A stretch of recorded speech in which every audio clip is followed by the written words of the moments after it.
like when we in the backpack, if the food is constant and if it didn't move, we will introduce technology to the rider. So I think in Malaysia we already have one. So I think we also want to introduce the whole our food delivery service to that self-balancing technology. So it will be more better.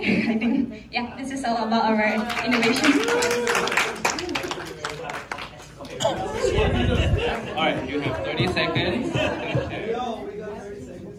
Hello everyone. So in our country, we have lots of dairy factories, but for the waste treatment, the wastewater actually, it needs lots of cost for waste treatment. So we actually made a solution that need a low cost to treatment the wastewater from the dairy factory. It's called the microbial fuel cell. So it's actually it can produce the renewable energy. Also, it can reduce the waste from the water. The water actually comes from the dairy factory. So it's a very cheap product. So the factory can use this microbial fuel cell to reduce the